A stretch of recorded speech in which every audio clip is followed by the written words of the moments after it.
안녕하세요. DJ 사나입니다. 오늘의 사연 시작해 보겠습니다. 안녕하세요. 저는 40대 중반이 된 여성입니다. 참 그동안 제 인생이 왜 이렇게 고달팠나 싶었는데 그 이유가 다 있었더라고요. 말년이 행복하려고 아픔을 그동안 몰아서 당했었던 것 같습니다. 저에게는 말하는 것이 어려울 만큼의 아픔과 고통이 있었습니다. 그리고 끝내 그 고통을 이겨낸 지금 저를 힘들게 했었던 모든 것을 탈탈 털어버릴 수 있게 되었죠. 여러분들은 살면서 어떤 것이 여러분들을 힘들게 하고 괴롭히셨을까요? 사랑? 돈? 저는요, 사람이었습니다. 사람들에게 받은 상처, 그리고 사람들로 인해 겪게 된 가난. 그 모든 것이 다 저를 짓눌렀지만 지금은 아닙니다. 지금은 웃음이 가득 찬 날을 보내고 있는 중입니다. 저에게 무슨 일이 일어났는지 지금부터 이야기를 시작해 볼게요.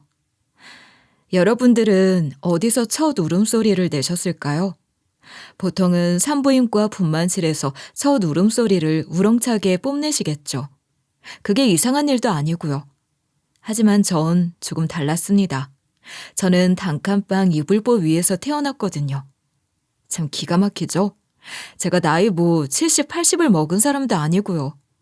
산부인과에서 태어나는 게 당연하던 시절에 눈을 떴음에도 저는 산부인과는커녕 산파도 없이 우리 엄마가 혼자 낳았습니다.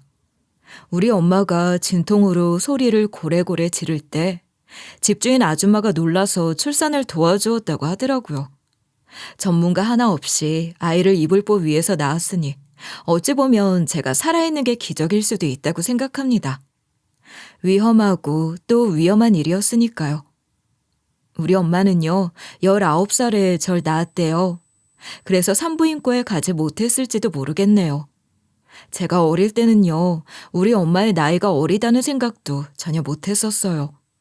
다른 엄마보다 예쁘고 또 주름 하나 없이 탱탱하다고만 생각했었죠. 저요, 우리 엄마한테 무슨 사정이 있었는지는 나중에 눈칫밥으로 알았다니까요. 우리 엄마가 저한테 대놓고 내가 이렇게 널 낳았다, 내가 저렇게 고생했다 하고 말을 해준 것도 아니었는데 말이죠. 엄마가 혼자 절 낳아 키웠다는데 그것도 이불보 위에서 주인집 아줌마의 도움으로 낳았다는데 뭘 더 알아야겠어요. 저는 아빠의 얼굴을 전혀 기억하지 못해요. 어릴 때 헤어진 것도 아니었고 제가 태어났을 때부터 아빠는 없었거든요. 우리 엄마가 임신을 했을 때 도망을 쳤대요. 아이를 책임질 준비가 안 되었으니까 임신한 우리 엄마만 홀라당 두고 도망을 간 것이었겠죠. 그래서 19살이던 우리 엄마는 혼자의 몸으로 저를 낳아 키운 겁니다. 오로지 모성애 하나만 가지고서요. 얼마나 힘들었겠어요. 돈도 없고 아이를 키울 준비도 안 된 사람이 공부를 해야 할 나이에 절 키웠으니까요. 19살이면 고등학생인데 학교도 못 다니고 절 낳은 거잖아요. 우리 엄마 인생도 참 불쌍하다 싶더라고요. 엄마, 왜 지나가는 사람들이 한 번씩 엄마랑 나랑 쳐다보고 가는 거야? 내가 엄마를 너무 큰 소리로 불러서 그래? 그냥 사람들 눈에는 우리가 너무 예쁜가 보지? 그런 거 신경 안 써도 돼. 엄마는 웃으면서 말을 해줬지만 전 의문이었어요. 어릴 때 엄마의 손을 잡고 동네를 걷거나 시장을 가면 사람들이 하나같이 쳐다보는 게 이상했거든요.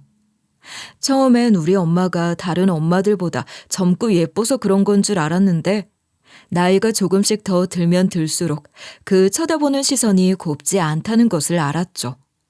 사람들이 흉을 본다는 것을 아주 나중에서야 알게 되었습니다. 아이들은 거짓말을 못하지 않겠어요?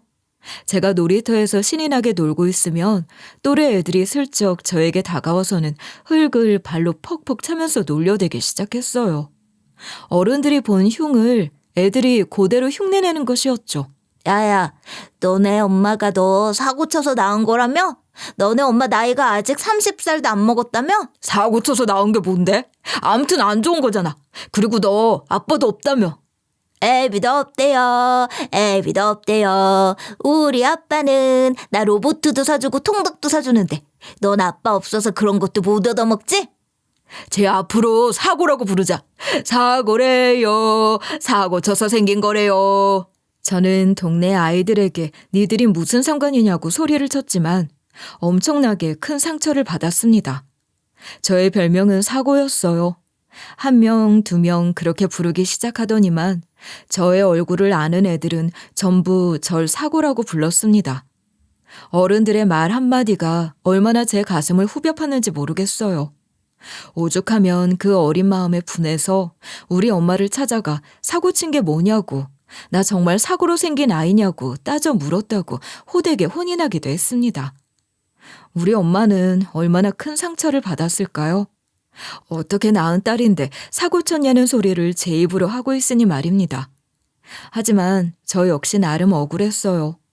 애들이 놀려서 분한 마음에 그게 뭐냐고 따져 물었던 것인데 제가 엄마한테 되려 혼이 났어야 했으니까요. 우리 엄마는요, 늘 바빴어요. 정말 많은 일을 했거든요. 시장에서 야쿠르트도 팔았고 저녁에는 식당에서 일을 하기도 했거든요. 가끔은 땜빵으로 새벽같이 일어나서 목욕탕 카운터를 봐주기도 했고 일손이 부족하다는 곳은 다 따라다니면서 돈을 벌어왔습니다. 저는 철도 없이 그런 엄마가 미웠어요. 사실 엄마의 애정이 필요했던 나이였기 때문에 늘 바쁘게 살고 땀을 흘리는 엄마가 자랑스럽기보단 원망스러웠다는 게 맞을 것 같아요. 다른 엄마들은 하루 종일 집에서 간식도 해주고 밥도 해주는데 저는 맨날 다 식은 밥을 먹어야 했거든요. 아침에 엄마가 출근을 할 때 밥을 차려놓고 나가면 저는 일어나서 점심을 먹고 나가서 놀다가 혼자 저녁을 차려 먹고 그래야 했어요. 학교도 다니기 전부터 말입니다. 뭐 중간중간 짬이 날 때 엄마가 집에 들어오긴 했지만 하루 종일 얼마나 힘들었겠어요. 새벽같이 일어나서 앉아서 하는 일도 아니고 발로 뛰는 일을 했던 엄마였는데요. 엄마는 그 짬 시간마다 쪽잠을 잤습니다. 하루는 그런 엄마가 너무 미워서 엄마가 일을 안 했으면 좋겠어서 엄마가 맞춰놓은 알람 시계를 꺼버린 적이 있었어요. 피곤했던 엄마는 알람이 울리지 않으니까 깊은 잠에 빠지고 말았죠. 그래서 엄마가 식당에 출근을 하지 못했습니다. 매일같이 성실하게 출근 시간을 지키던 엄마가 오질 않으니 식당 아줌마가 집까지 찾아왔었어요. 무슨 일이 생긴 줄 아셨나 봐요. 우리 집은 시장 골목 들어가는 입구에 있는 창고 같은 단칸방이었어요. 아, 뭐야? 누워서 뭐 하는 거야? 예, 니네 엄마 가스라도 마신 거 아니니? 얼른 깨워봐. 예, 빨리. 구급차라도 불러야 하는 거 아니야? 아닌데요. 우리 엄마 지금 자고 있는 건데요. 엄마 코 골아요. 뭐라고? 아직까지 처자빠져 잠을 자고 있다고? 정말 식당이 얼마나 바쁜데 지는 이렇게 속절없이 자고 있어. 얼른 깨워. 엄마, 일어나봐. 식당 아줌마가 집에 찾아왔어. 비몽사몽의 엄마가 깨서 시계를 보고 깜짝 놀라더라고요. 식당 아줌마가 팔짱까지 떡하니 끼고 엄마를 향해 혀를 끌끌 찼어요. 일을 하러 오는 사람이 시간도 안 지키고 뭐 하는 거냐면서 엄마한테 성질을 바락바락 부리는데 우리 엄마는 아무런 말도 못하고 고개를 푹 숙인 채 죄송하다고만 이야기를 하더라고요. 저는 엄마가 그렇게 고개를 숙이고 있는 게 싫었어요. 우리 엄마가 오죽 피곤했으면 그렇게 곤히 잠이 들었을까를 생각하면 식당 아줌마는 악마같이 느껴졌어요. 제가 껐어요. 우리 엄마 아침부터 고생하고 잠도 잘 못 자는데 속상해서 제가 알람 시계 꺼버렸다고요. 우리 엄마한테 뭐라고 하지 마요. 헐씨고 자식 새끼 교육은 잘 시켰네. 그래도 그럼 뭐해. 일을 해야 돈을 벌어서 뒷바라지 할 거 아니야. 얼른 세수만 하고 나와. 지금 식당 바빠. 정말 네가 자명정 시계를 꺼버렸어? 엄마가 나가서 돈을 벌어야 우리가 밥을 안 굶고 먹을 수 있을 거 아니야. 2번 다신 그런 짓 하지 마. 알겠어? 엄마는 식당 아줌마께는 한마디도 화를 못 내다가 저한테 화를 실컷 내고는 세수만 하고 출근을 했어요. 저는 속상해서 엉엉 울었습니다. 우리 엄마가 일을 안 했으면 좋겠어서 편했으면 하는 마음에 한 일이었는데 엄마가 화를 낼 거라고는 생각도 못 했거든요. 저는 그렇게 점점 엄마를 이해하는 아이가 되었어요. 남들은 제가 엄마한테 투정을 부리면 안 된다고 했거든요. 우리 엄마가 고생하는 이유는 저 때문이라고 했어요. 그래서 저는 엄마에게 조르거나 투정을 부릴 수 없었어요. 제가 아이처럼 굴면 엄마는 속상해했고, 제가 어른처럼 흉내를 내면 사람들은 자식이 그래도 엄마 생각해서 철이 들었다고 말을 해줬어요. 그래도 칭찬을 듣는 게 낫다고 생각을 했기에 저는 어른스러운 척을 했어요. 그게 몇 살 때냐고요? 고작 8살이었습니다. 8살이 되어 초등학교에 입학을 하게 되었죠. 학교에서 만난 친구들은 전부 동네에서 얼굴을 보고 지냈던 친구들이었어요. 그러니 자연스럽게 제 별명은 사고였습니다. 저는 초등학교에 입학해서부터 쭉 사고라고 불렸어요. 친구들이라고 부르고 싶지도 않은 것들이 절 이름 대신 사고, 사고 하고 부르니까 담임 선생님도 그 사실을 알게 되었죠. 아니, 초등학교 고학년도 아니고 고작 8살밖에 안 된 애들이 사고 쳐서 애 낳았다는 말을 얼마나 이해한다고 그렇게 부르겠습니까? 하지만 선생님이 안다고 해서 달라지는 건 없었어요. 선생님도 제 편이 아니었거든요. 왜냐고요? 우리 엄마가 돈이 없어서 촌지를 돌리지 않았기 때문이었습니다. 선생님은 매번 저에게 엄마를 모시고 학교에 오라고 언지를 주셨지만 우리 엄마는 일이 바빠서 학교에 올 수 있는 시간이 없었어요. 선생님이 2-3번 저에게 이야기를 하면서 촌지를 가져오라는 식으로 말을 했지만 저는 촌지가 뭔지 몰랐기 때문에 엄마에게 굳이 말을 하지 않았죠. 선생님은 제 주머니에서 나올 게 아무것도 없다는 것을 알고 난 뒤부터 절 무시했어요. 애들이 왜 사고라고 부르는지 알겠다. 부모가 오죽 애한테 관심이 없으면 담임이 학교에 오라고 하는데도 바빠서 안 와? 넌 사고가 맞다, 맞아. 저는 엉엉 울었습니다. 제 편이어야 할 어른이 제 편이지 않았으니까요. 하지만 우리 엄마한테는 말을 할 수가 없었습니다. 이 말을 전해봐야 우리 엄마도 속상해서 울어버릴 거란 사실을 잘 알고 있었으니까요. 그리고 또 저에게 화를 낼 것 같았어요. 제가 우리 엄마의 감정의 쓰레기통이었거든요. 저는 엄마가 화를 내지 않았으면 좋겠다고 생각했어요. 제 나이 9살 때는요. 학교가 끝이 난 뒤에 혼자 놀이터에서 시간을 보내곤 했어요. 제가 왕따라서 혼자 놀았던 것은 아니었고요. 친구들이 전부 학원에 다니기 시작했기 때문이었어요. 미술학원, 피아노 학원, 그렇게 무언가를 배울 때 저는 돈이 없어서 학원에 가지 못해서 매번 놀이터에서 시간을 보냈습니다. 그때 모르는 아저씨 한 분이 저에게 다가와서는 과자를 사주셨어요. 아니, 사주셨다기보다는 본인이 가지고 있는 과자를 한아름 저에게 주셨어요. 먹고 싶은 만큼 실컷 먹으라고 하시면서 봉투에 바리바리 싸서 주시는 거예요. 이거 정말 제가 다 먹어도 돼요?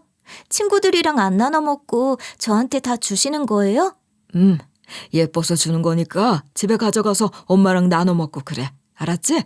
나중에 또 가져다 줄게. 저는 군것질이 하고 싶어도 돈이 없어서 못했었기 때문에 그런 과자를 먹을 수 있을 때 받아 먹어야 한다는 생존 본능이라는 게 발동했어요. 아저씨는 종종 과자를 사주겠다고 하셨습니다. 처음 보는 아저씨였지만 천사라고 생각했어요. 한아름 들고 집에 와서 엄마랑 나눠 먹어야지 하고 생각을 했어요. 과자는 슈퍼에서 파는 것과는 좀 달랐어요. 난생 처음 보는 과자들도 있었거든요. 그건 아마 일본어, 영어 그런 글자로 써진 과자였던 것 같습니다. 두근거리는 마음으로 엄마가 퇴근하기를 기다렸다가 과자를 꺼내왔어요. 엄마는 그 과자를 보고 저에게 매질을 하셨습니다. 아주 큰일 날 짓을 당하려고. 모르는 사람이 주는 과자를 덥석 받아오면 어쩌자는 거야. 엄마가 절대로 모르는 사람을 쫓아가면 안 된다고 했지. 이런 거 절대로 받아오지 마. 잘못했어요. 2번 다시는 안 받아올게요. 잘못했어요. 엄마에게 회초리질을 당해서 다리가 벌겋게 부어올랐어요. 너무너무 아파서 엉엉 울었지만 엄마가 과자는 먹게 해줬어요. 그리고 저는 그 뒤로 그 아저씨를 마주치지 않기 위해 놀이터도 가지 않았습니다.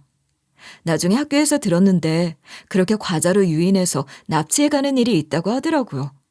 절대로 낯선 사람은 쫓아가면 안 된다는 걸 배웠죠. 그리고 저는 12살이 되었습니다. 12살이 된 저는 여름방학에 엄마와 함께 병원에 가게 됐어요.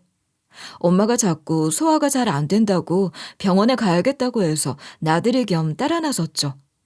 병원에 가서 무슨 검사를 해본다고 하더라고요. 엄마는 병원비가 비싸다고 걱정했지만 전 그렇게 큰 병원에 가보는 게 처음이라 모든 게 신기했습니다. 약간 신도 났었던 것 같아요.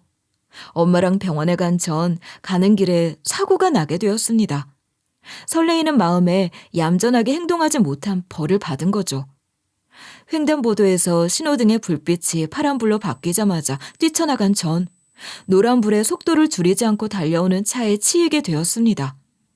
문제는 엄마가 절 구하려고 뛰어들었다가 같이 치였다는 것이었어요. 뜨끈한 느낌과 함께 저는 눈을 감아버렸어요. 지금이야 기억이 드문드문 나지만 그때 저는 아무것도 기억하지 못했습니다. 눈을 떴는데 하얀 천장만 보였죠. 우리 엄마 하고 찾았는데 엄마는 대답이 없었어요. 누군가가 찾아와서 절 불렀어요. 순간 엄마가 보고 싶은데 엄마 얼굴이 이상하게 까맣게 칠해진 것처럼 생각이 안 났습니다. 의사는 저에게 손가락을 펼쳐 보이면서 몇 개냐고 물어봤습니다. 저는 2개, 3개 대답을 했는데 머리가 너무 아팠어요. 애기야, 너 이름이 뭐니? 어디 학교에 다니는지는 기억이 나? 엄마 이름은? 네 생일은? 제 이름은요, 제 이름이 사고. 아무것도 기억이 안 나요. 머리 아파요. 저는 정말 새까맣게 기억을 잃었습니다. 머리만 아팠어요. 엄마는 신분증도 없었고 저는 엄마의 이름조차 기억하지 못했어요. 가족도 없고 보호자도 없었죠. 결국 엄마는 무연고자 처리를 해야 한다고 했어요. 저는 머리를 다쳤다고 단기 기억 상실이 온 것 같다고 했습니다. 뭔가 제 인생에 강렬했던 장면들은 영화 필름처럼 기억이 났지만 전체적인 기억이 없었거든요. 엄마와 둘이 살았던 것은 기억했지만 엄마의 얼굴, 이름, 내 나이 아무것도 기억하지 못했어요. 저는 그렇게 경찰의 손에 이끌려 고아원에 가게 되었습니다. 저는 모든 게 거짓말 같았어요. 엄마가 살아있고 엄마가 절 버렸다고 생각하게 되었습니다. 문득문득 떠오르는 기억에 우리 집이 어떻게 생겼는지는 알 수 있었고 집을 찾을 수 있을 것 같다는 느낌이 들었죠. 고아원은 죽어도 싫었거든요. 그래서 야밤에 몰래 뛰쳐나왔습니다. CCTV가 있는 것도 문이 잠겨 있는 것도 아니었거든요. 그땐 몰랐어요. 고아원이 있던 동네가 제가 살던 동네와는 영 다른 동네인 줄 몰랐죠. 그냥 우리 동네인 줄 알았어요. 골목골목 비슷하게 생겼잖아요. 버스를 탈 줄은 알았지만 돈이 없었습니다. 그때가 밤 8시가 넘은 시간이었는데 아마 고아원도 난리가 났겠죠? 저는 버스 정류장에서 모르는 사람에게 동전을 빌려서 버스를 탔고 정처 없이 정류장들을 지나갔어요. 지나가다 보면 우리 집이 나올 거라고 생각했죠. 하지만 나오지 않았고 영 엉뚱한 동네에 내리게 된 전 모르는 아줌마의 손에 붙들려 경찰서에 가게 되었습니다. 거기서 전 결국 또 다른 보호시설로 옮겨지게 되었어요. 이름도 생년월일도 모르니까 갈 곳은 고아원밖에 없었죠. 결국 전 받아들여야 했습니다. 2번째로 간 고아원에서 발을 붙이고 살게 되었죠. 그리고 새로운 여름, 그리고 새로운 이름, 새로운 생일을 얻게 되었어요. 어차피 저는 기억이 없었고 그게 제 인생이라고 생각하면서 다 포기하고 순응해야 했어요. 우리 엄마는 하늘나라에 갔고 저에겐 아버지가 없고 그리고 저는 고아원에서 살아야 한다는 것을 말입니다. 당연히 저는 결핍이 가득한 아이로 살아야 했습니다. 뭐든지 고아원 아이들과 나누어야 했고 처음부터 온전히 제 것이라는 게 없었기 때문이었어요. 그 상황을 받아들여야 했죠. 제가 거절을 해봐야 제 손해였거든요. 하루하루 시간이 지날수록 저도 악착같이 제 것을 차지하고야 마는 그런 아이가 되었어요. 고아원에서 이를 악물고 버틴 덕분에 저는 고등학교까지는 졸업을 할 수 있었습니다. 수능 성적도 꽤 좋았기에 원장님께 물어봤었어요. 원장님, 저 대학에 보내주실 수 있나요? 수능 가채점 했는데 점수가 좀 잘 나와서요. 평소에 내신도 괜찮았고요. 참나. 고아원에서 살았으면서 대학은 무슨 대학이야. 너 등록금 낼 돈 있으면 가라. 나한테 보내달라고 하지 말고. 성적이 잘 나오면 뭐합니까? 저는 돈이 한 푼도 없었습니다. 돈이라는 게 참 사람을 매번 울리기만 하더라고요. 저는 그렇게 고졸로 세상에 떨어지게 되었고 취직부터 해야 했습니다. 당장 먹고 살 수 있는 돈이 없었기 때문이었어요. 고아원 자립금이라고 돈을 주긴 줬지만 그 조금의 돈으로는 집을 구할 수도 없었어요. 그래서 저는 숙식이 제공되는 곳에서 일을 하기 시작했습니다. 그때 찜질방이 붐이었거든요. 찜질방 안에 있는 매점에서 일을 하고 뒷정리, 탕정리를 하는 일로 찜질방에서 먹고 자고 하면서 돈을 벌 수 있었어요. 저한텐 꽤 괜찮은 직업이라고 생각했습니다. 찜질방에서 지내는 게 말도 안 되는 일 같지만 저는 무려 2년이라는 시간을 버텨냈어요. 열심히 안 쓰고 모은 돈으로 집을 얻었습니다. 물론 월세였고 풀옵션 이런 건 당연히 아니었지만 그래도 찜질방의 그 습하고 퀴퀴함에서 나올 수 있었던 것은 꽤 좋았어요. 원래 내 보금자리라는 건 느낌이 다른 법이잖아요. 집을 얻었고 언제까지 찜질방에서 시간을 보내며 푼돈을 벌 수 없다는 생각에 저는 취직을 하려고 노력을 했습니다. 아르바이트를 하면서 국비 지원 자격증을 딸 수 있다는 정보를 얻고 맨땅에 헤딩을 시작했습니다. 컴활 자격증부터 시작해서 서류 작업을 하는 그런 류의 자격증을 따기 위해 열심히 문제를 풀고 수업을 들었죠. 저에게 주어진 시간이 많지 않았기 때문에 저는 남들보다 2배, 3배 시간을 아껴서 써야만 했어요. 저를 책임져 줄 수 있는 보호자라는 게 없었으니까요. 1년간 열심히 공부를 한 덕분에 아주 작은 중소기업에 취직을 할 수 있었습니다. 그래봐야 제 나이가 23살이었어요. 저는 뭐 중요한 업무 보기보다는 손님이 오면 커피를 내오는 일을 더 자주 했습니다. 자격증을 딴 것이 조금은 무색했죠. 게다가 월급이 90만 원밖에 되지 않았다는 것도 조금은 슬펐죠. 하지만 저는 행복했습니다. 제가 아껴 쓰고 아껴 쓰면 그 돈으로도 나름 살만했거든요. 매일매일을 값지게 살아가면서 저는 돈을 모으는 재미를 보려고 했습니다. 정말 푼돈이고 티끌 모아 티끌이었지만 열심히 노력을 했다는 이야기죠. 고아원에서 정해준 이름과 생일이었지만 저는 제 자신을 아껴서 살아보려고 노력했습니다. 다른 사람들에게 사랑을 받는 것도 중요한 일이긴 하지만 그보다 먼저 제가 절 사랑해야 한다고 생각했어요. 비록 이불보에서 태어난 아이지만 비단보에서 잠을 자는 날을 꿈꾸기 시작했습니다. 하루하루를 열심히 살다 보니까 주변에 사람도 꼬이기 시작했어요. 제 나이 20대 후반에 남편을 만나게 되었어요. 그동안 연애를 안 해본 것은 아니었지만 이렇다 할 사람은 만나지 못했었거든요. 제자리에서 열심히 일을 하다 보니까 남편 같은 성실한 사람도 만날 수가 있더라고요. 제 남편은 다른 건 몰라도 성실함 하나만큼은 알아주는 사람이었습니다. 저랑 같은 고졸 출신이었지만 술도 전혀 마시지 않고 유흥이나 오락을 즐기는 사람이 아니었어요. 성실하게 맡은 일을 하는 사람이다 보니까 회사에서도 신임이 두터운 사람이었죠. 저는 남편에게 점점 빠져들었고 남편같이 성실한 사람과 결혼을 한다면 제 인생을 더 성실하게 가꿀 수 있을 거라고 생각했습니다. 어찌 보면 어릴 수도 있는 나이 29살에 남편이랑 결혼을 했어요. 하지만 제가 너무 몰랐었던 거죠. 남편의 성실한 모습은 전부 가면이었다는 것을 뒤늦게 알고야 말았어요. 결혼 2년 차에 아이를 하나 낳은 뒤에 저는 당연히 일을 그만두었습니다. 애를 키워야 했으니까요.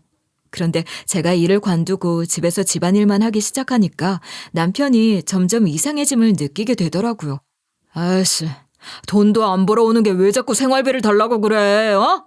돈 좀 아껴서 쓸 생각을 해야지. 누구는 뭐 금은보화 주머니라도 차고 있는 줄 알아? 내가 돈이 어디 있다고 자꾸 돈을 달래. 아니, 지난주에 월급날이었으니까 우리의 분유도 사야 하고. 당신 요즘 회사에서 받는 스트레스가 많아?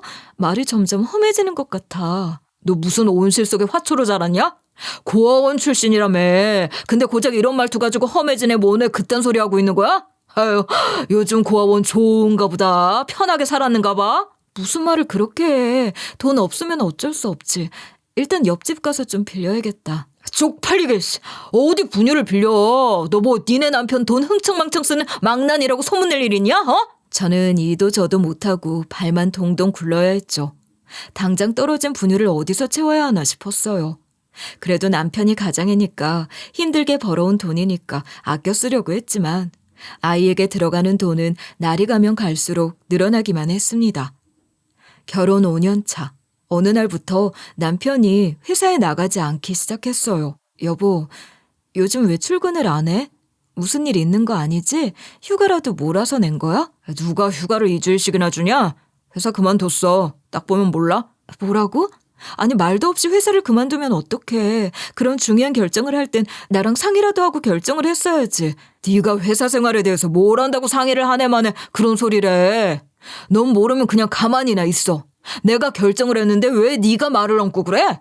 저는 정말 성실하던 남편이 왜 저렇게 됐나 싶었습니다. 몇 개월이 지난 뒤에 집에 소송장이며 경매장이 날라오면서 그 진실을 알게 되었어요. 남편이 회사에서 성실한 척하면서 뒤로 돈을 해먹었다는 사실을 말입니다. 공금 횡령을 했던 것이었어요. 꼬리가 길면 잡힌다고 남편은 덜미를 잡히고 말았고 당연히 배상을 해줘야 했지만 돈이 없어서 우리 집까지 경매로 넘어가게 된 것이었습니다.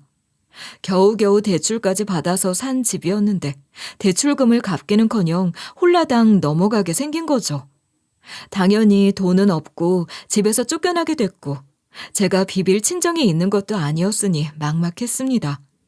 결국 홀 시어머니 살고 계신 단칸방으로 가서 얹혀 살게 되었어요. 남편의 시어머니의 저랑 우리 아이까지 넷이 나란히 누워서 자는데 어찌나 불편했는지 모르겠네요. 아이고, 우리 아들이 글쎄 고아년 하나 잘못 만나서 인생을 홀딱 말아먹었네. 애가 오죽 돈 때문에 스트레스를 받았으면 공금 횡령까지 하게 만들어. 어? 네가 얼마나 돈 가지고 바가지를 긁었으면 착한 우리 아들이 그런 짓까지 했겠냐 이 말이야. 제가 언제 돈 훔쳐오라고 시켰겠어요? 어머님, 지난 일에 목 매달아봐야 해결이 나는 것도 아닌데. 뚫린 입이라고 아주 말도 잘하는구나. 급한 거나 해결해서 다행이지. 아직도 갚아야 할 돈이 태산이지 않냐. 그 돈 못 갚으면 우리 아들 잡혀가는 거 아니니? 빨간 줄 긋고 나면 돌이킬 수도 없는데. 네가 지금 집에서 애나 보고 있을 때야? 나가서 돈 벌어와. 저는 남편에게 전과가 생기면 안 된다고 생각했어요. 시어머니의 말대로 제가 나가서 돈을 벌어와야 한다고 생각을 했기에 아이를 시어머니께 맡기고 나가서 돈을 벌어야 했습니다. 남편은 일을 할 생각은 않고 술을 마시기 시작했어요. 우리 남편 술 한 잔도 입에 안 대던 사람 아니겠어요? 저는 남편이 걱정됐죠.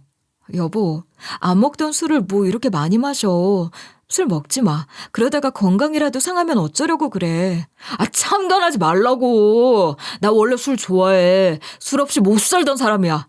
내가 술만 먹으면 사고를 쳐서 술을 끊었던 건데 네 덕에 다시 마신다. 내가 술을 안 먹고 하루하루를 어떻게 살아? 아이고, 지압이 망치는 소리가 여기까지 들리네. 우리 아들이 술을 어떻게 끊었는데 여자 하나 잘못 만나서 술을 다시 입에 대기 시작하네. 아이고. 다정하고 자상했던 제 남편은 어디 갔나 싶었습니다. 저는 가족도 없고 의지할 곳도 없었기에 남편의 성실함에 기대어 살았던 건데 그런 모습은 온데간데 없이 사라졌어요. 시어머니는 남편이 술을 먹고 주정을 부리는 것도 전부 제 탓이라고 했습니다. 매일 똑같은 소리를 반복하셨죠.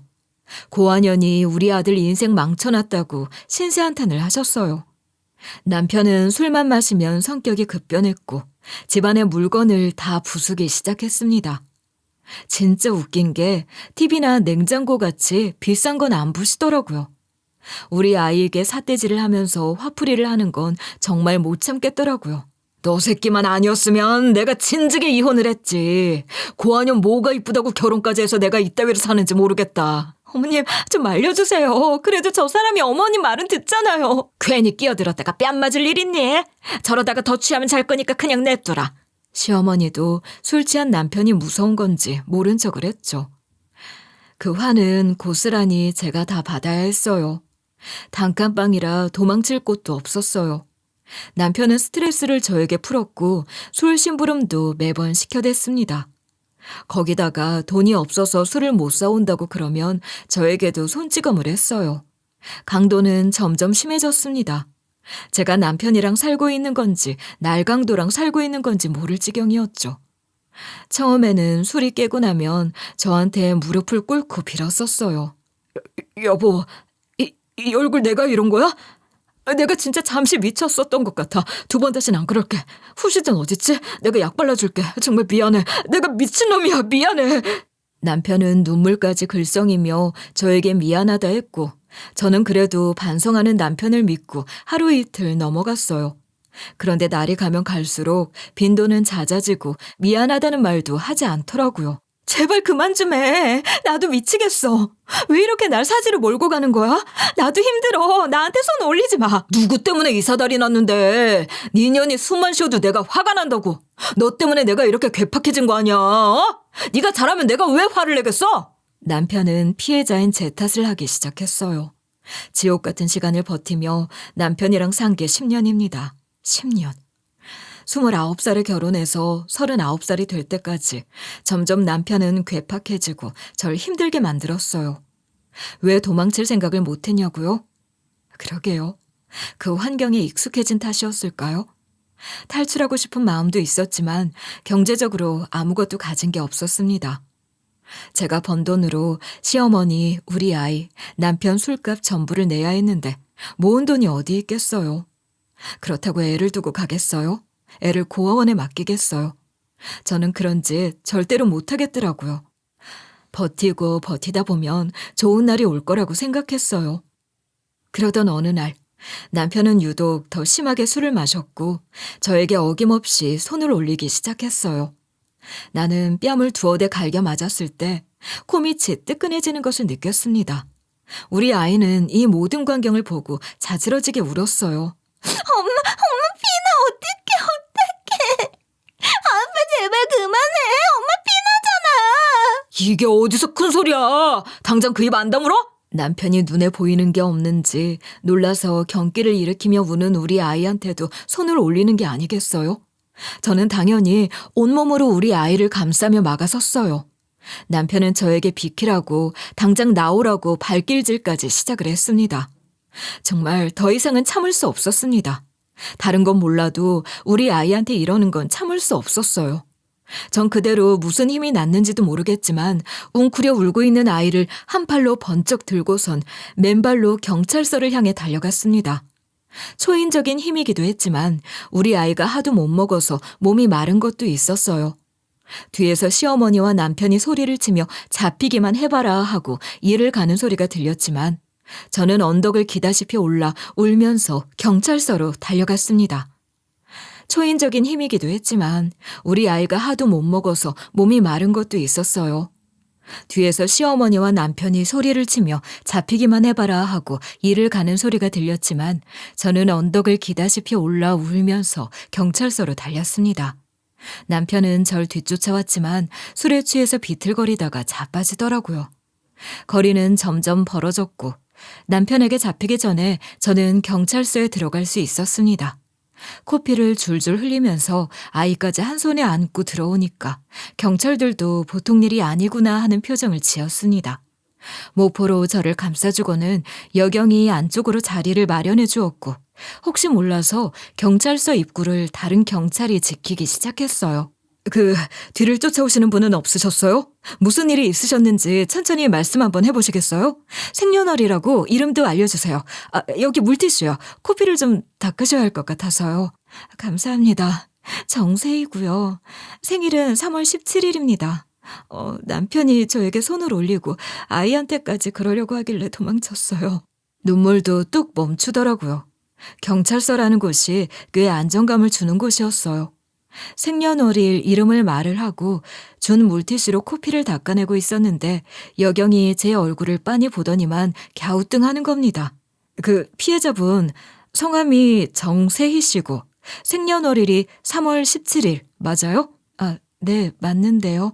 왜 그러세요? 무슨 문제라도 있을까요? 아니요, 신원 조회는 되는데요. 형사님, 이거 한번 봐주시겠어요? 제가 잘못 본 건가요? 그러면서 여경이 무슨 전단지 같은 종이 하나를 다른 경찰에게 보여주는 게 아니겠습니까? 그런데 전단지를 받은 경찰도 종이랑 제 얼굴을 뚫어지게 보더니 긴가민가 하다는 표정을 하는 거예요. 거기다 제품에 쏙 안겨있는 우리 아이의 얼굴을 보더니만 지들끼리 쑥덕쑥덕 하더라고요. 맞지 않아요? 맞는 것 같은데 하면서 말이죠. 뭐가 맞다는 건지요. 저도 뭔지 궁금하잖아요. 그래서 왜 그러시냐고 그 종이 좀 보여달라고 했더니 보여주시더라고요. 전단지에는 사람을 찾는다는 문구가 적혀 있었는데 저랑 비슷한 여자 얼굴이 그림으로 그려져 있었습니다. 마치 절 보고 그린 것처럼 많이 닮아 있긴 했었어요. 여경은 찝찝하다는 얼굴로 확인을 좀 해봐야겠다며 어디론가 전화를 걸었고 저는 그 사이에도 종이만 뚫어지게 봤습니다. 그리고 놀라운 기억이 떠오르기 시작했어요. 한 30분을 그렇게 멍하니 전단지만 보고 있었는데 갑자기 경찰서에 사람들이 우르르 들어오기 시작했어요. 까만색 양복을 입은 사람들이 줄을 맞춰 들어오고 그 경호원 같은 사람들을 비집고 노신사 한 분이 들어왔습니다. 저는 깜짝 놀랐습니다. 처음엔 남편이 경찰서에 들어온 건 줄 알고 온몸이 바들바들 떨릴 정도로 무서웠었는데 아니었어요. 노신사는 처음 보는 사람이었기 때문에 일단 모른 척하고 저는 종이만 뚫어지게 보고 있었습니다. 보면 볼수록 종이에 그려진 얼굴이 저같이 느껴졌어요. 아니, 자세히 보니까 거기에는 분명히 제가 있었어요. 그러니까 그 여성의 얼굴 옆에 어린아이의 얼굴이 있었습니다. 멀리서 찍은 사진을 확대한 것 같이 흐릿하긴 했지만 제 어릴 적 얼굴이 맞았어요. 옆에 있던 우리 딸의 얼굴이랑도 똑 닮았고요. 아니, 경찰관님, 이거 제 얼굴 맞는 것 같은데요? 저희도 많이 닮았다고 생각을 하긴 했는데 그 생년월일이나 성함이 달라서요. 저 맞아요. 저 맞는 것 같아요. 제가 고아원 출신이라서요. 어릴 때 고아원에 가서 이름이랑 생년월일이 바뀌었어요. 그게 정말이세요? 잠시만요. 여기요, 회장님. 이분 맞는 것 같아요. 경찰서로 경호원들과 함께 들어왔던 노신사가 저와 아이를 향해서 한달음에 달려오셨습니다. 노신사는 제 얼굴을 뻔히 들여다보시더니만 눈물을 짓기 시작하셨어요. 저는 당황스러웠습니다. 그리고 제 옆에 앉아있는 딸을 보더니만 수진아 하고 이름을 부르시며 엉엉 우시는 게 아니겠습니까? 제 딸의 이름은 초연이었는데 수진이가 아닌데 하고 생각을 하는데 수진이라는 이름을 듣자마자 머리가 띵하니 울리더니만 갑자기 번뜩 기억의 한 조각 한 조각이 맞춰지기 시작했어요. 수진이는 사고래요, 사고래요. 엄마가 사고 쳐서 났대요. 바로 오래전에 묻어두었던 기억이었어요. 동네 아이들이 저마다 저에게 사고라고 놀리던 그 기억들이었어요. 저는 자리에서 벌떡 일어나 소리를 꽥 질렀습니다. 그래요! 저 수진이에요! 아니, 제 이름을, 진짜 이름을 어떻게 아세요? 전요, 여태 정세희라는 이름으로 살아왔는데 제가 수진이라는 걸 어떻게 아셨냐고요? 누구세요? 정말 기억이 하나도 안 나는 게야. 나 모르겠어. 그렇지. 그 잠깐 본 게 전부인데 날 어찌 기억하겠어.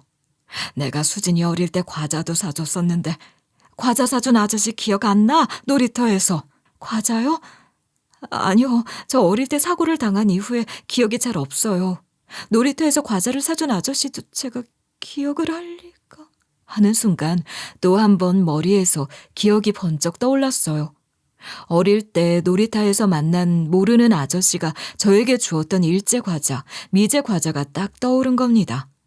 손을 파르르 떨면서 그때 그 과자를 주신 게 맞냐고 되물어보니까 노신사는 절 향해서 고개를 수도 없이 끄덕이셨습니다.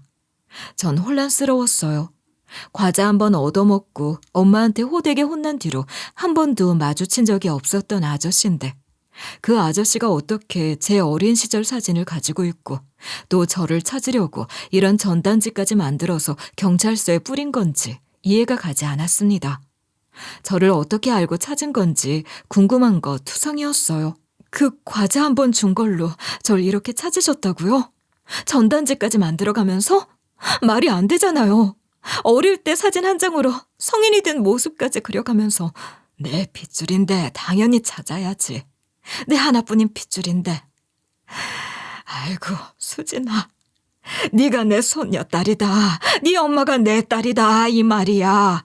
아니, 이건 또 무슨 말도 안 되는 출생의 비밀인가 싶더라고요. 어이가 없을 지경이었어요. 남편을 피해 도망 나온 경찰서에서 뜬금없이 제 할아버지를 찾는다는 게 말이나 되는 소리겠습니까? 그런데 노신사의 표정은 누구를 속이는 것 같아 보이지 않았습니다. 엉엉 울면서 아주 쓰러질 것처럼 오열을 하면서 줄줄이 말을 해주기 시작했습니다. 제가 이 사연을 쓸 만큼 기억의 퍼즐을 맞춰주신 게 바로 할아버지였습니다. 그날 이야기를 전부 듣고 제 기억이 조금씩 돌아오기 시작했고 이렇게 사연을 쓸 수 있게 된 것이죠. 내 딸이 그렇게 살 줄 몰랐다. 19살의 웬 쭉정이 같은 놈을 만나서는 임신을 했다고 하지 뭐냐. 난 사업가였다. 부를 쌓고 있었고 넉넉하게 살 수 있을 만큼의 재산도 있었지. 그런데 그 쭉정이 같은 놈을 데리고 오니 내 성에 차겠어. 죽어도 안 된다고 아이를 흘려보내라고 했다. 내 딸에게 심하게 굴었어. 저 쭉정이는 널 버리고 떠날 놈이라고 막말을 퍼부었지. 엄마가 그래서 혼자 절 낳았던 건가요? 전 엄마랑 둘이서 쭉 살았었던 것 같은데. 아니다. 그 쭉정이 같은 놈을 믿고 같이 살겠다며 집을 나갔지. 어디 말도 안 되는 창고 같은 단칸방에서 새살림을 차렸는데 얼마나 속이 쓰리든지. 널 포기하라는 말에 상처를 받은 우리 딸은 죽어도 날 찾아오지 않았다. 하지만 그 쭉정이 같은 놈은 계획적으로 우리 딸에게 접근을 한 것이었던 게야. 돈 때문이었지. 내가 부자니까 떵떵거리면서 내 돈 펑펑 쓸 생각으로 우리 딸을 꼬신 건데 돈은 없지, 쫓겨났지. 그러니 내 딸을 버리고 도망을 쳐버린 게야. 아주 감쪽같이 하루아침에 사라졌다. 쭉정이 같았던 이름만 아버지인 그 사람은 그래도 딸이 임신을 했으니 할아버지가 도와주겠지 싶었나 봐요. 하지만 할아버지는 정말 한 푼도 도와주지 않았고 아버지는 엄마가 임신 8개월일 때 집을 나가버린 것입니다. 엄마는 그곳에서 홀로 부름배를 매만지며 아버지를 기다렸지만 아버지는 돌아오지 않았고 혼자 산부인과도 가지 못한 채 이불보에서 절 낳은 것이었습니다. 할아버지는 그래도 본인 딸이니까 사람을 붙여서 엄마의 생사를 알아보고는 있었대요. 혼자 그 창고 같은 단칸방에서 아이를 출산하고 죽을 고비를 넘겨 사는 모습을 보면서 너무나도 한심했고 바보같이 느껴졌다고 했습니다. 뻔한 놈을 물어봐서는 저 고생을 하고 산다고 그렇게 가슴을 쳤었대요. 그래도 엄마가 잘못했다고 말을 하고 돌아오면 딱 한 번만 넘어가 준다는 마음으로 받아주려고 했었대요. 저야 입양을 보내고 엄마는 처녀였던 것처럼 새 출발을 하면 된다고 생각한 거죠. 엄마랑 아버지는 혼인신고도 하지 않은 상태였으니까요. 그때는 손녀딸이 뭡니까? 전 그냥 엄마의 발목을 잡은 짐덩어리 그 이상도 이하도 아니었대요. 엄마가 세상에서 가장 소중한 자식이었으니까요. 네 엄마가 찾아왔었다. 배가 고파 죽겠으니 밥이라도 먹을 수 있게 돈을 달라고 찾아왔었다. 난 이때다 싶었지. 널 입양 보내고 아무것도 없었던 것처럼 새 출발을 하자고 했다. 그 말에 우리 딸이 파르르 떨더라. 어떻게 자식 가진 사람이 그런 말을 할 수 있냐고. 2번 다시는 찾아오지 않겠다고. 몸도 성치 않은 것이 그때부터 너 먹여 살리겠다고 혼자 일을 해서는 꾸역꾸역 버티더라. 정말 너무하셨네요. 자식 낳아보니까 우리 엄마가 왜 그렇게 하루 종일 일만 하고 살았는지 알 것 같아요. 나만 몰랐어. 나만 잘난 줄 알았지. 나도 나중에 새 죄를 지었구나 싶어서 화해를 하러 찾아갔었다. 하지만 실패했지. 우리 딸은 마음의 문을 꽁꽁 닫고 2번 다시는 내 얼굴도 보고 싶지 않다고 하더라. 어쩌겠냐. 멀리서 지켜볼 수밖에 없었지. 그래서 할아버지는 저를 몰래 지켜보셨대요. 제가 친구들에게 놀림을 받고 손가락질을 받을 때마다 나서고 싶었지만 그럴 수 없다는 게 너무 한탄스러웠대요. 할아버지는 제가 너무 예쁘고 우리 엄마를 똑 닮은 모습을 하고 있어서 챙겨주고 싶었대요. 그래서 출장을 갔다 오면 과자를 한아름 사왔대요. 저에게 주고 싶어서요. 용기를 내서 저에게 과자를 주었고 한박 웃음을 짓는 절 보면서 다음에도 또 사와야겠다 했대요. 그 과자들 말이에요. 우리 엄마가 어릴 때부터 그렇게 좋아했던 미제 과자, 일제 과자였대요. 그래서 엄마는 제가 그 과자를 받아오자마자 할아버지가 주신 과자라는 것을 알았던 거예요. 아직도 절 입양 보낼 생각이 남아있을지도 모른다 생각한 엄만 저에게 호되게 혼을 내시며 절대로 그 아저씨 만나서는 안 된다고 하신 거죠. 그 뒤로 할아버지는 놀이터에서 절 기다렸지만 전 할아버지를 피해 나타나지 않았던 것입니다. 할아버지는 몰래 몰래 사람을 시켜서 절 사진으로나마 지켜보고 있었대요. 그래서 제 어릴 적 사진을 가지고 있었던 것이었죠. 그렇게 보고를 받던 어느 날 우리 엄마와 제가 사고를 당했다는 사실을 알게 된 것입니다. 그럼 그때라도 나타나시지 왜 안 나타나셨어요? 나도 참 무슨 일이 그렇게 바빠서 자식도 놓치고 손녀도 놓친 겐지. 내가 그때 일본에 가 있었다. 일이 있어서 말이야. 너에게 전해주지도 못할 과자를 잔뜩 사들고 말이야. 소식을 듣고 급하게 귀국을 하려고 했지만 그때 일본에 지진이 나고 공항은 폐쇄됐어. 3일 뒤에 비행기가 떴을 땐 넌 이미 없었다. 내 딸은 무용고자 처리가 되었고 넌 고아원에 갔다고 하더라. 그럼 고아원으로 찾아오셨어야죠. 제가 얼마나 힘들었는데. 갔어. 내가 왜 안 갔겠니? 고아원으로 찾아갔지. 내 소녀딸이니 내가 데려가겠다고 갔더니만 네가 없다는 게 아니겠냐. 도망을 쳤다더라. 눈앞이 깜깜했다.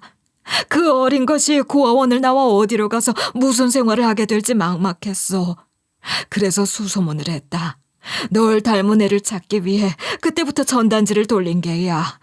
그때 제 나이를 생각하고 지금 나이를 생각하면 도대체 저 전단지를 얼마나 많이 찍어냈을지 가늠도 안 되더라고요. 그렇게 긴 세월 전단지를 뿌렸는데 같은 하늘 아래 살고 있으면서 저는 어찌 단 한 번도 못 본 건지 세상이 야속하기만 하더라고요.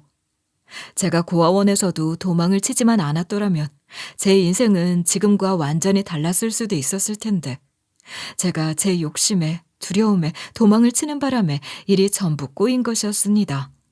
다른 고아원에 가서 정세희라는 이름의 새로운 생년월일을 받았으니 더더욱 찾을 수 없었겠죠. 하지만 할아버지는 절 포기하지 않고 어릴 때 몰래 찍은 사진으로 나이든 몽타주를 만들어다가 찾고 있었던 것입니다. 요즘은 기술이 발달했잖아요. 컴퓨터가 알아서 다 해주는 세상 아니겠어요?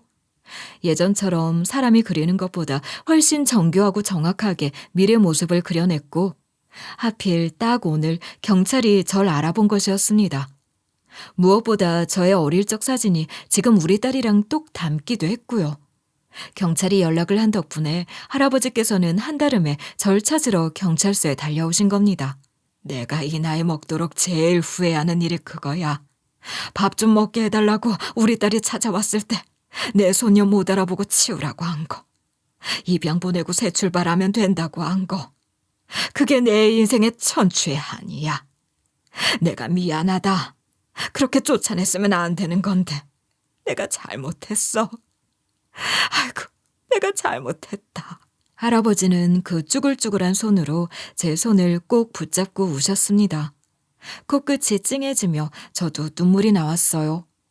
저는 그때 우리 엄마가 왜 그렇게 절 고생해서 낳아 키웠는지 모든 진실을 알게 되었고 기억도 가물가물 날 듯 말 듯 하게 되었습니다. 그대로 우리는 병원에 가서 유전자 검사부터 하게 됐습니다. 혹시나 하는 상황을 만들지 말자고 확실하게 하기 위해서였죠. 그리고 저에게 일어났었던 모든 일에 대해서 알게 된 할아버지는 분노를 금치 못하셨습니다. 나도 아까워서 만지지도 못하겠는 내 손녀와 증손녀에게 감히 그런 짓을 해? 내가 아주 사지를 절단을 내버릴 테다. 그 고연 놈 아주 지옥에서 천벌을 받게 할 거야. 할아버지, 꼭 그렇게 해주세요. 우리 엄마 살려주세요. 이 어린 것이 살려달라고 말을 할 정도라니 내 그놈을 그냥 그 집에서 뭐 가지고 올 것이라도 있냐? 신발도 못 챙겨 신을 정도로 급박한 상황에 가지고 올 수 있었던 게 아무것도 없었을 거 아니냐? 없어요. 가지고 올 거 아무것도 없어요. 이 딴들 안 갈래요. 전 우리 딸만 있으면 돼요. 그래, 그럼 일단 우리 집으로 가자. 저와 딸은 할아버지의 집으로 갔고 생전 그렇게 크고 좋은 침대에서 잠을 처음 자보게 되었습니다. 우리 딸도 신기하고 좋은지 침대 위에서 방방 뛰더라고요. 태어나서 처음으로 자보는 침대였으니까요.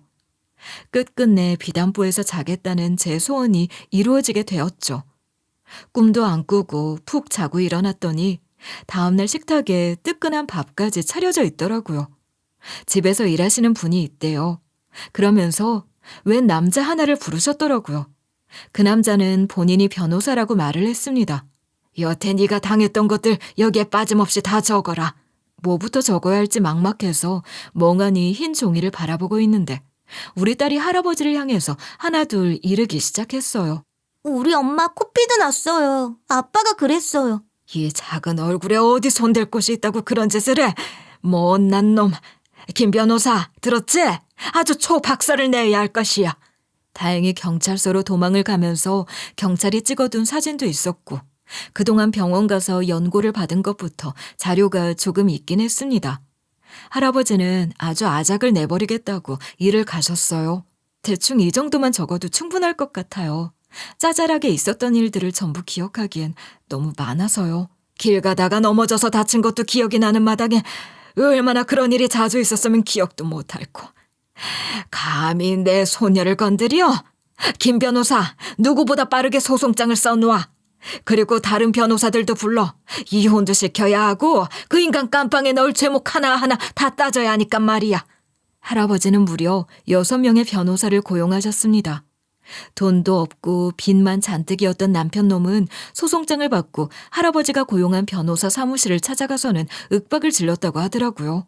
뭘 잘한 게 있다고 하늘 같은 지아비에게 소송을 걸어. 당신네들 내 마누라 어쨌어? 납치한 거 아니야? 내놔, 내 마누라야. 내가 법적 보호자라고. 그 말에 저희 할아버지 열이 받아서 저랑 변호사들 전부 대동하고 사무실에 쳐들어가 남편놈의 얼굴을 마주했습니다.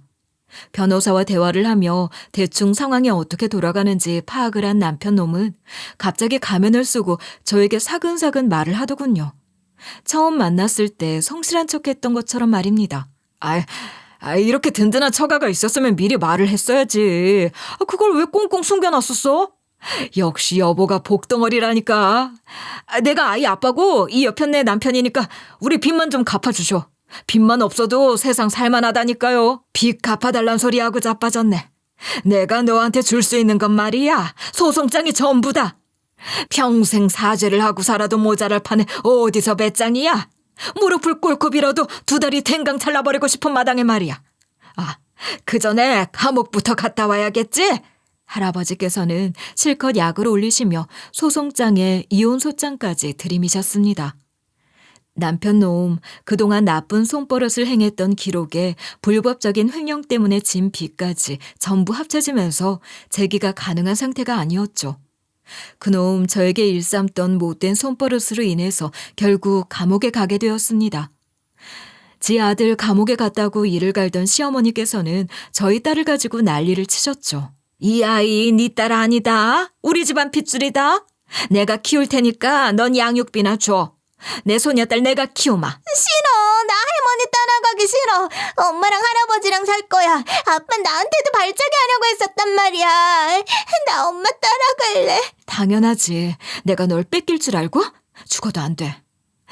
양심이 있으면 제발 우리한테 뭐 하나 더 빼앗으려고 하지 말고 속죄하면서 사세요. 감히 내 증손이한테 발길질을 하려고 그랬단 말이야? 천하의 몹쓸 놈. 다른 것도 아니고 애한테까지 그러면 안 되는 거지?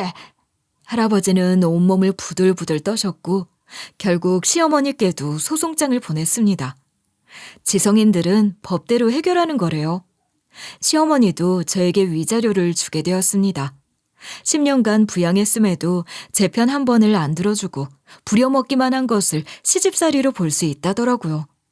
판결문을 받은 시어머니는 뒤로 나자빠졌죠. 이런 법이 어딨어? 내가 지금 이 나이를 먹고 나가서 일을 하게 생겼어? 이 돈 없어도 너네 친정 든든하다며. 나 좀 살려줘라. 그러길래 진즉에 좀 잘하시죠. 제 편 한 번을 들어줬으면 감사한 마음 가지고 살았을 텐데.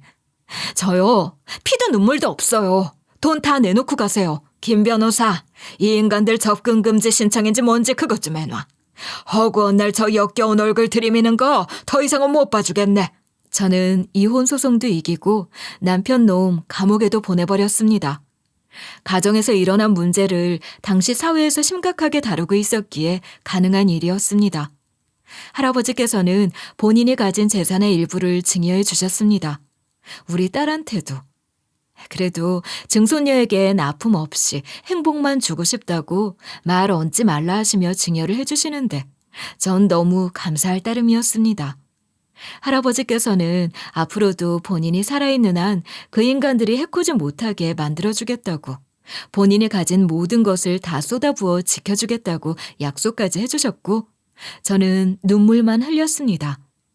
이혼하고 아이랑 행복하게 지낸 지 2년째.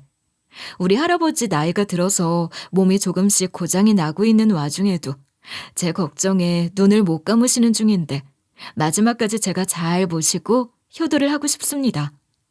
제 남은 인생 비담보에서 살게 해주셨으니 그만큼 저도 잘하고 싶어요. 저도 할아버지도 저희 아이도 지치지 않게 여러분께서 응원의 한마디 남겨주시면 감사하겠습니다.